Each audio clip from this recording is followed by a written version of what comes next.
Surabaya. Berapa lama kira-kira Habib Muhammad bin Idris itu menetap di Surabaya, Habib? Ya itu seperti yang saya katakan, enggak netap di Surabaya. Beliau menetapnya di Cirebon.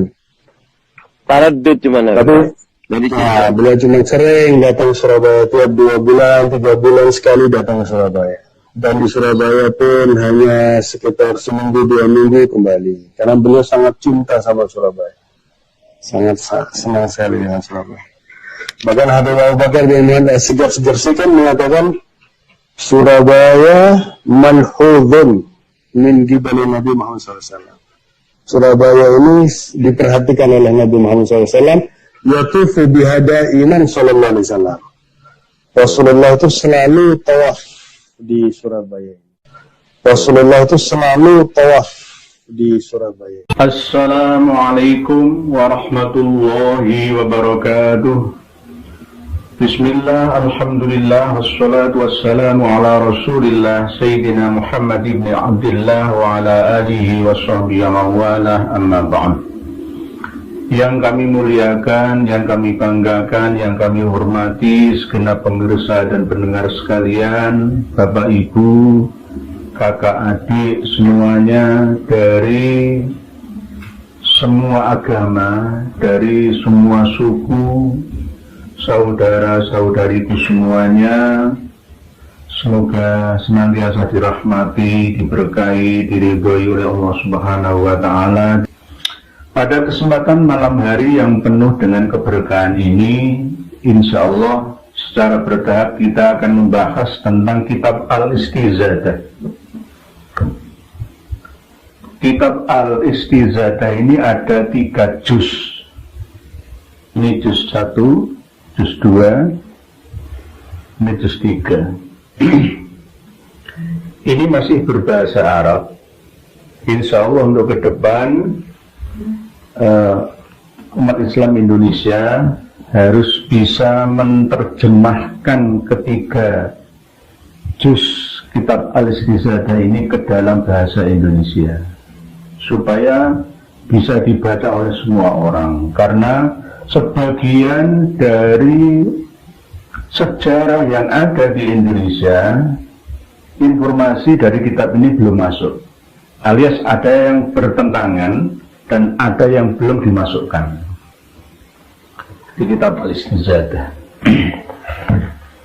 Ya, kalau beli ya lumayan mahal.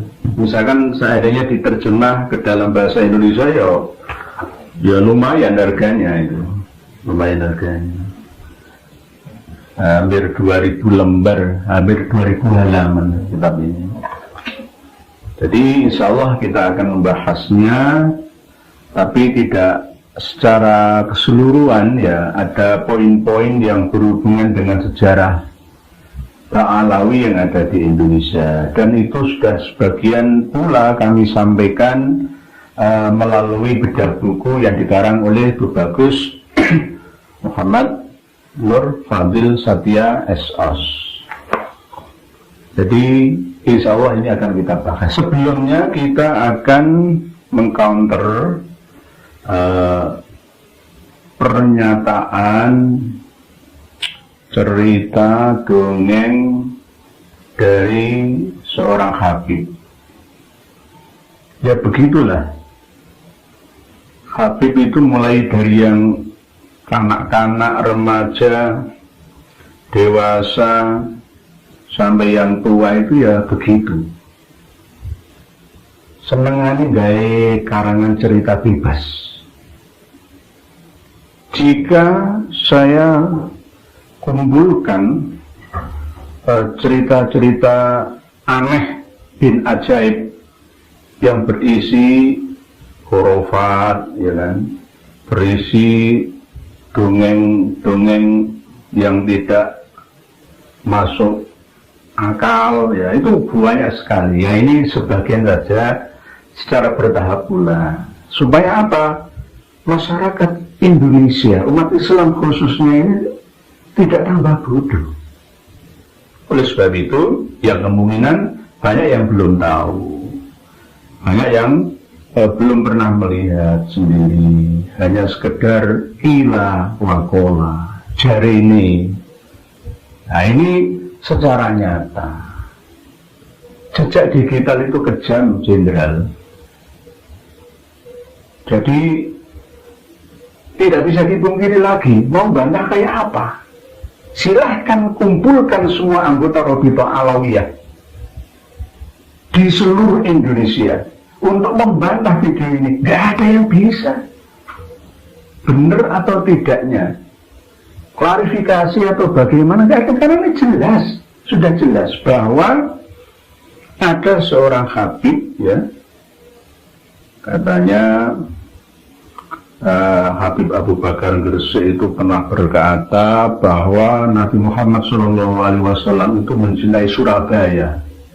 Saya ini Surabaya, Surabaya Pusat, apa Surabaya Selatan, Surabaya Barat, Surabaya Utara, apa Surabaya Timur, kan masih perlu dijelaskan lagi supaya benar-benar jelas tuh. Orang Surabaya benar-benar paham bahwa Nabi kita, Nabi Agung Muhammad SAW itu benar-benar tawaf di Surabaya. Ya inilah yang namanya ajaran aneh dan nyeleneh. Terus mau dipercaya. Bahkan sedikit memaksa kepada para jamaahnya, muridnya, pengikutnya, fanatisme buta yang jamaah lakukan kepadanya supaya tambah fanatik. Ini namanya kan kebodohan. Nanti pasti ujung-ujungnya akan menurut saya Wahabi itu. Wahabi kan begitu, ujung-ujungnya pasti ke situ. Coba kumpulkan guru SD, guru SMP sampai dosen perguruan tinggi, bahkan guru besar sekali profesor sekalipun. Suruh lihat video ini. Aneh apa enggak? Gitu aja. Kita berbicara kewajaran saja. Syukrah wal istifadah. Menyeluruh dan istilahnya orang sudah banyak kenal ya. Coba ini dikenalkan. Kenalkan, syukrahkan, istifadahkan ke seluruh Indonesia. Biar semuanya bisa menilai, oh ternyata ajaran para Habib itu menyimpang. Banyak yang menyimpang. Mereka selalu mengagungkan kedudukan nasab. Selalu ingin dipuja-dipuji, dikultuskan, dihulukan, ya. Mulai yang baru lahir sampai yang sepuh. Ya silakan diklarifikasi apa yang saya sampaikan ini. Kalau informasi yang saya sampaikan ini tidak ada datanya, ya, tidak ada bukti bayinannya, maka saya penyebar fitnah. Tapi ini jelas seorang Habib yang mengatakan dengan bukan guyon, ya, bukan candaan, serius, bahwa Nabi Muhammad SAW itu memandang Surabaya dan bahkan tuh sering bertawaf dulu mulai zaman Habib Abu Bakar Gresik, ya, yang menceritakan tentang Habib Idris bin Abu Bakar As-Segaf, ya, pulang pergi Cirebon Surabaya, disuruh untuk menetap di Surabaya karena Surabaya itu benar-benar dipandang khusus oleh Rasulullah SAW. Padahal Mbah Sunan Ampel yang sudah duluan dakwah di Surabaya itu tidak seperti itu. Ini namanya mau mengangkangi hasil jerih payah perjuangan seorang waliullah asli Trah Majapahit, asli Trah Nusantara, diakui milik perjuangan nenek kakek buyutnya. Ini namanya serakah atau tidak, coba? Tidak hanya di Surabaya, semuanya. Di Palembang, Sumatera Selatan itu juga diakui semua. Bisa-bisa seluruh Indonesia. Para pemirsa dan pendengar sekalian, semoga dirahmati oleh Allah.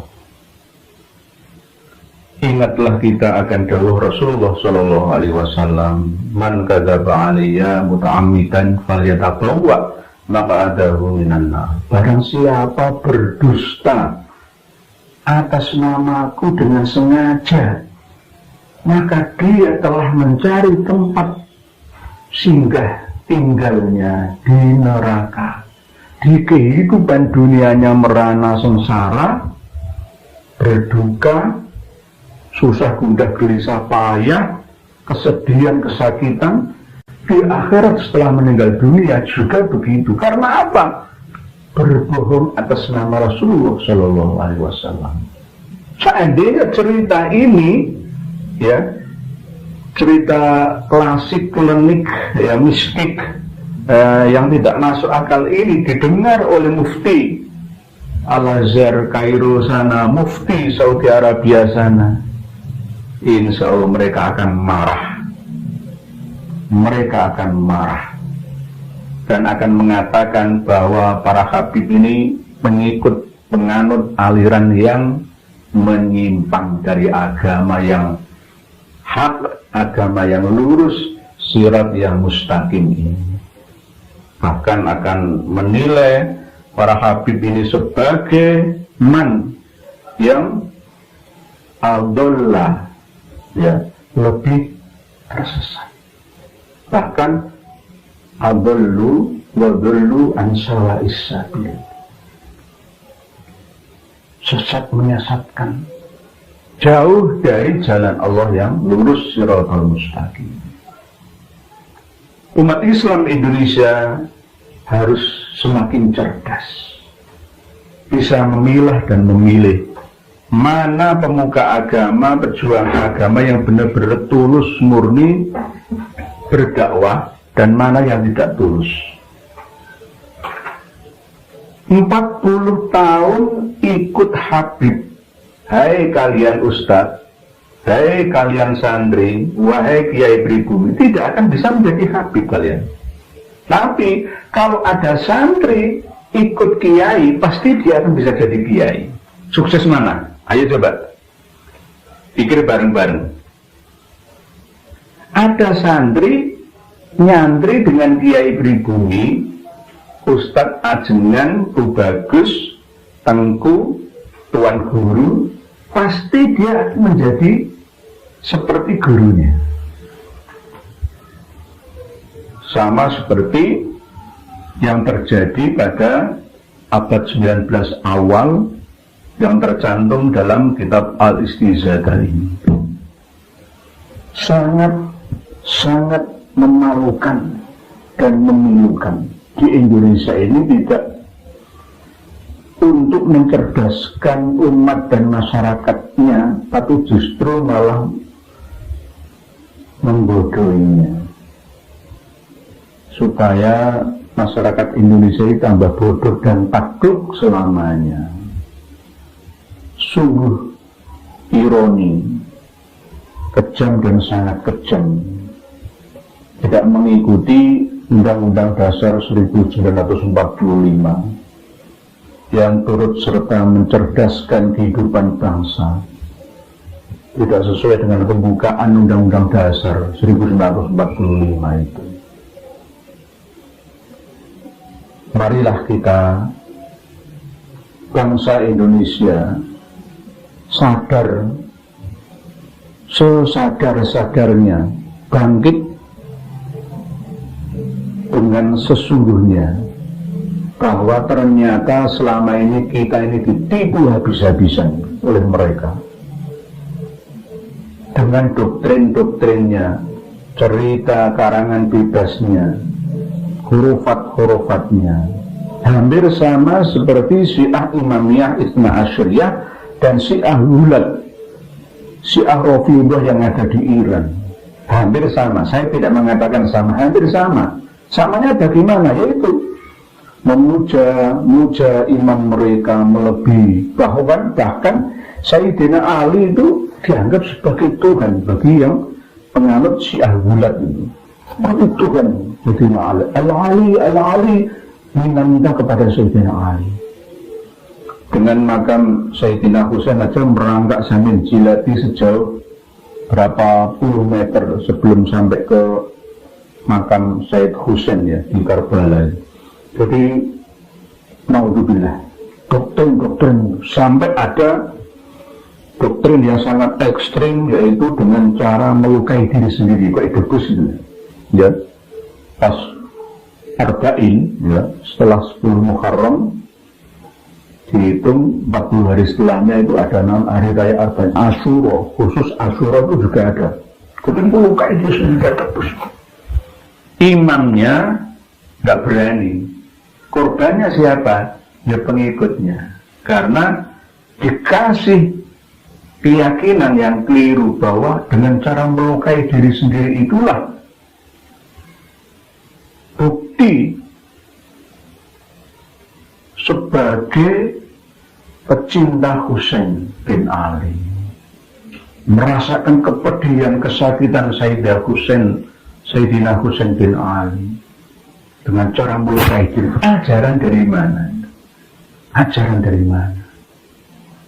Napak tilas ya napak tilas, tapi jangan berlebihan seperti itu. Nah, di Indonesia ini para kaum Ba'alawi mencoba menerapkan paham sufi dari negara Yaman sana yang ala Sunni, ya sufi setengah Sunni, tapi kiblatnya itu nggak jelas.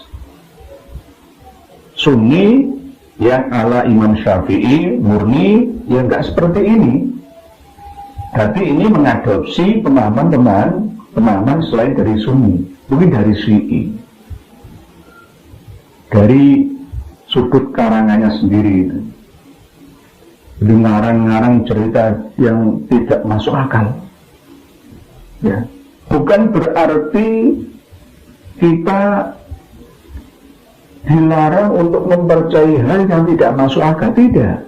Kita tetap percaya. Misalkan fadilah sodako, misalkan infak akan dibalas oleh Allah dengan kemudahan rezekinya, itu benar. Janji Allah benar itu. Hadisnya juga benar. Tapi banyak yang diselewengkan. Banyak yang diselewengkan karena dengan tujuan tertentu untuk kepentingan mereka sendiri. Ya tidak hanya dari kaum Ba'alawi, ya dari siapapun, misalkan dari Al-Zaitun, ya, dan jamiah-jamiah, organisasi-organisasi yang memeras pengikutnya dengan iuran sepersepuluhan, infak sedekah yang memaksa. Nah itu bagian daripada menjual agama untuk kepentingan dunianya. Saya ingatkan saudara saya dari kaum Ba'alawi untuk mengakhiri ya pembodohan ini. Jangan buat bangsa Indonesia ini bodoh. Era keterbukaan informasi saat ini semua orang sudah tahu. Al-istizadah ini sebenarnya jika diterjemah ke dalam bahasa Indonesia, orang-orang Ba'alawi, para khabib mesti bisa akan kecelin. Yang ngarang kitab ini kan cucunya Mufti Hadramaut Yaman. Ya. Soalnya dibuka betul, mereka akan kecelin. Bagaimana pengkhianatan mereka waktu berada di Indonesia abad 19 awal atau tahun 1800-an awal sampai datangnya Jepang tahun 1942. Para pemirsa dan pendengar sekalian rahimakumullah,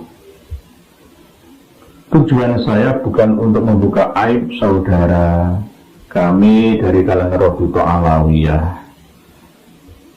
hanya untuk mengingatkan bersama-sama kita harus sama rata keadilan sosial bagi seluruh rakyat Indonesia, berkemanusiaan yang adil dan beradab, adil, semuanya sama. Walaupun prakteknya sebenarnya ada yang kaya, ada yang miskin, ada yang bawah, ada yang kelas menengah, ada yang kelas atas. Walaupun prakteknya seperti itu, tapi teorinya tetap kita harus menyamaratakan. Karena semuanya juga berhak untuk mengakses informasi yang benar yang ada di sekitar kita. Gak bisa dibatasi lagi, sekarang ini era keterbukaan kok. Ada informasi 1 detik kejadian yang ada di Ukraina, Indonesia bisa melihatnya dan mendengarnya, mengetahuinya, bahkan bisa live streaming, ya, bisa tunda. Semua apa yang ada di belahan bumi ini sekarang semuanya sudah megang informasinya. Dunia ini sudah ada dalam genggaman kita melalui alat yang canggih buatan China. Apa? Handphone kita itu. Semuanya sudah ada dan tersedia di situ. Dunia dan dalam genggaman kita. Ya tergantung alat komunikasi kita atau handphone kita itu canggih atau tidak. Tergantung memorinya. Begitu juga kita manusia, tergantung memori kita masing-masing. Kemampuan kita dalam menerima informasi, menyimpannya, lalu mengaplikasikannya dalam kehidupan kita. Tergantung itu. Kita bisa memilah dan memilih, bisa menyaring, menfilter semua informasi yang ada. YouTube, ya, nonton YouTube, kita dapat memilih mana yang bermanfaat dan mana yang tidak. Itu terserah kita. Kita tidak bisa mendikte siapapun sekarang ini. Apalagi saya mendengar langsung dari Ketua Opito Alawiyah Habib Taufik bin Abdul Qadir As-Saqqaf mengatakan, jangan membuka lagi medsos yang isinya menghujat Habib, mengadu domba Kiai dan Habib. Ya nggak bisa. Semua orang pegang HP sekarang ini. Membeca aja sekarang sudah pegang HP. Semuanya memiliki insting, rasa keingintahuan. Ya. Semuanya ingin tahu, termasuk masalah tentang kebenaran nasab Ba'alawi ini, apakah benar-benar tersambung sampai Rasulullah Muhammad SAW atau hanya tipuan belaka. Ya, semuanya sudah tahu. Kalau ada yang tidak tahu atau yang kurang tahu, berarti ketinggalan kereta. Nusron Wahid bilang DNA nggak perlu dan lain sebagainya, nggak percaya DNA. Sekarang ini sudah terbuka. Silahkan gugat situs yang menyebarkan hasil tes DNA tahun 2000-an yang lalu dari Amerika. Semuanya sudah terakumulasi, ya, dengan kode dan pola masing-masing. Sudah ada pola-polanya. Dan sudah ada kalangan Habib dari Yaman yang ikut tes DNA dari kalangan marga As-Saqqaf atau As-Saqqaf, dan dari marga Jamalul Lail. Dan hasilnya adalah apa? Mengejutkan. Ternyata DNA-nya adalah DNA yang identik dengan Yahudi, Askenazi, dan Sephardic. Nah, inilah kenapa para Habib tidak mau tes DNA, karena hasilnya sudah jelas. Jangan gugat pemerhati DNA Indonesia, Kanjeng Raden Tumenggung Pakih, ya, Hadiningrat, katanya, oh ini abal-abal loh, sekarang itu semuanya sudah serba terbuka, tinggal baca saja. Kalau mau gugat, jangan menggugat KRT Pakih Hadiningrat, gugat aja Amerika sana, gugat aja sana. dipublikasikan secara terbuka. Sudah ada kodenya, pola-polanya, rumusnya, semua sudah ada. Dikumpulkan semua. Nggak perlu mengambil sampel rambutnya Rasulullah SAW yang ada di Museum Topkapi, Turki, atau menggali kubur Rasulullah. Nggak perlu. Sudah rumuskan semua secara lengkap. Kalian itu berasal dari mana, pindah ke mana, semua sudah ada semua. Jadi nggak perlu khawatir. Bahkan di channel ini ya banyak yang berkomentar ya, namanya ya belum paham mungkin. Masa bisa tes DNA itu? Masa bisa? Nggak percaya aku. Nggak percaya bagaimana? Sekarang ini langit itu sudah tembus ya, antara langit dunia dengan ya langit yang ketujuh, eksosfer, itu sudah ditembus oleh pesawat antariksa kita. Di sana itu ada stasiun antariksa yang bertujuan untuk mengendalikan seluruh kebutuhan informasi, komunikasi, baik audio ataupun video yang ada di bumi ini untuk melayani seluruh umat manusia. Troposfer, ozonosfer, stratosfer, mesosfer, ya, terus ada lagi sampai ionosfer, termosfer, dan eksosfer. Langit yang ketujuh ini sekarang sudah tembus. Sudah tembus. Jangan khawatir. Ilmu dan teknologi sekarang ini 99% akurat. Sama seperti pada waktu Allah berfirman yang disampaikan oleh Rasulullah SAW 14 abad yang lalu, Innallaha indahu ilmus sa'ah. Sesungguhnya di sisi Allah itu pengetahuan tentang kebangkitan manusia atau kiamat atau kehancuran atau kelahiran manusia. Pas. Wa yunazzilul ghaiba, dan Allah lah yang mengetahui tentang turunnya hujan. Ada ilmu dan teknologi yang bisa meramalkan cuaca. Dan bahkan orang Cina pun bisa membuat hujan dengan cara menyebar garam dan lain sebagainya, atau menghalau udara atau bagaimana. Ada teknologinya. Wa yunazzilul ghaisa wa ya'lamu ma fil arham, dan Allah lah sendiri yang hanya mengetahui, yang bisa mengetahui apa yang ada di dalam rahim. Ternyata ilmu pengetahuan modern, jenis kelamin bayi itu bisa dilihat setelah usia di atas 4 bulan, 5 bulan.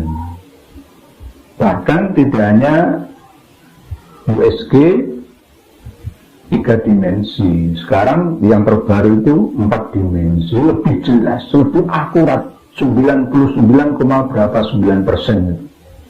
Bisa dilihat, dulu kan nggak bisa. Begitu juga perkembangan ilmu dan teknologi dalam hal persenjataan. Semuanya sudah tidak bisa diingkari lagi, apalagi tidak percaya. Ya mau tidak mau harus kita percaya bahwa ini terjadi karena izin Allah, iradatullah. Sama seperti perkembangan teknologi DNA manusia. Inna nahnu nuhyil mauta wa naktubu ma qaddamu wa atharahum wa kulla syai'in ahsaynahu fi imamin mubin. Kembali ke judul yang pertama, yaitu Rasulullah SAW tawaf di Surabaya. Pertanyaan saya ini orang Surabaya, tawafnya Rasulullah SAW di Surabaya, apa Surabaya Pusat, apa Surabaya Utara sekitar makam Sunan Ampel, apa Surabaya Timur sekitar Kenjeran, Surabaya Selatan Wonocolo Wonokromo Gayungan, atau Surabaya Barat? Itu yang saya tanyakan. Habib yang mengatakan itu tuh masih hidup sekarang, Habib Abu Bakar, ya, Assegaf, tolong jelaskan kepada kami. Kalau memang Rasulullah Shallallahu Alaihi Wasallam Nabi yang saya ikuti, yang saya jadikan sebagai uswatun hasanah ini tawaf di Surabaya betul, sangat beruntung saya. Saya sangat beruntung. Nanti akan iri orang Gresik, Sidoarjo, Jakarta, orang Aceh, orang Papua, orang Sunda akan iri. Kan Rasulullah itu sering ke Surabaya, tawaf. Hebat apa enggak? Demikian, wallahu a'lam, mohon maaf, akhirul kalam, wassalamualaikum warahmatullahi wabarakatuh.